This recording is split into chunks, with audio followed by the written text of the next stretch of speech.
কেমন আছেন? খুব ভালো আছি।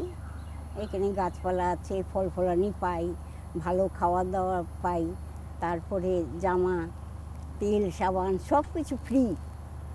খুবই ভালো আছি। এখানে কত বছর হলো আপনি আমার এসেছেন? 2.5 বছর হয়েছে। 2.5 বছর থেকে আছেন। হুম।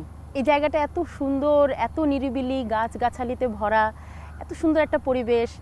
এখানে তো মনে হয় এই আপনাদের জন্যই তো ভাল লাগে।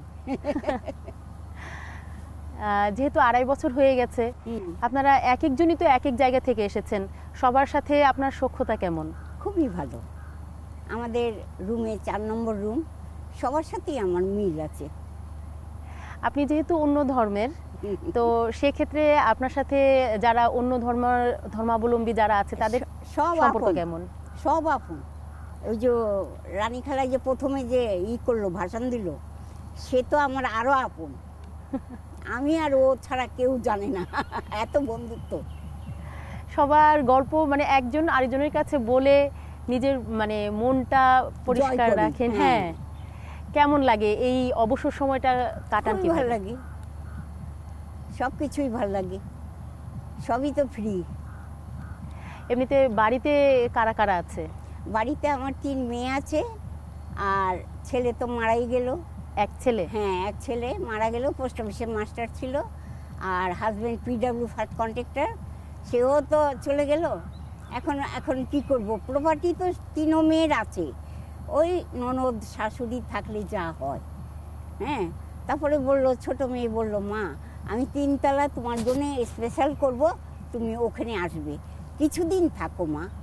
আমি ওই আশায় বসে আছি, এটা আল্লাহ জানি। ভালো হলে তো ভালো হবেই, তবে ভালো হবে। প্রথম দিকে যখন এখানে এসেছিলেন তখন কি খুব একা একা লাগতো? হুম। তারপরে ধীরে ধীরে ইনাদের সাথে সুট খুব খেয়ে মিশে গেল। গেছেন। হ্যাঁ, সুট খেয়ে গেল।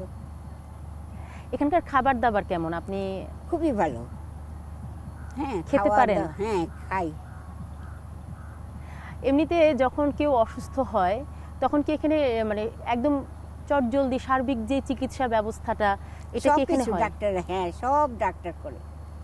আমাদের সেরকম একটা ডায়াবেটিস, প্রেশার, কন্টিনিউ আমাদের ওষুধ দিচ্ছে 2 দিন 3 দিনের জন্যে। সবাই যাচ্ছি আমরা, আমরা ফ্রি আছি ওইভাবে। এমনিতে অবসরটা কিভাবে কাটে এখানে? এই কথাটা তো বলে বাইরে বেঞ্চে বসে সব কিছু আনন্দ ফুর্তি করি। এমনিতে যখন উৎসব হয় তখন কি বাড়ি থেকে লোকজন আসে আপনার সাথে দেখা করতে? হ্যাঁ, আসে। তখন কি ইচ্ছে হয় না যে একটু বাড়ি যাই? ওরা দেখে টেকে যায়, যাই এক এক সময় বাড়িতে। এই তো গিয়ে আসলাম 12-13 দিন থেকে। ও ওদের ওখানে গিয়ে 12-13 দিন থেকে হ্যাঁ, এসেছেন? হ্যাঁ, হ্যাঁ, হ্যাঁ। ছুটি নিয়ে গেছিলাম বড় আপার থেকে।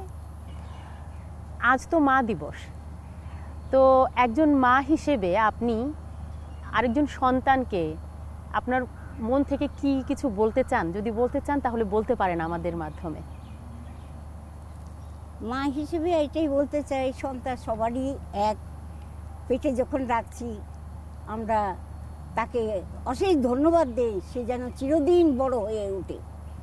আমার এই আশীর্বাদ যে ও সবসময় বড় হয়ে উঠুক, নাম ধাম হোক, এটাই আমি যথেষ্ট ওকে আশীর্বাদ করি। কিন্তু আপনি যে সন্তানের কাছে থাকতে পারছেন না, এইটার যে একটা কষ্ট, এই কষ্টটা কি আপনার কাছে মনে হচ্ছে যে না আপনি এখানে এসে সেই না, কষ্টটা লাগছে সেটা না? ভুলে গেছি, কারণ এত গাছপালা, এত মানুষের আদর যত্ন, সেটা ভুলে গেছি। এখন বর্তমানে আমি ভালোই আছি। দেখ, আমিও আশা করব যে যারা আপনাদের মতন যারা মা আছেন তাদের সবাই যেন আপনাদের মতন এরকম ভালো থাকে।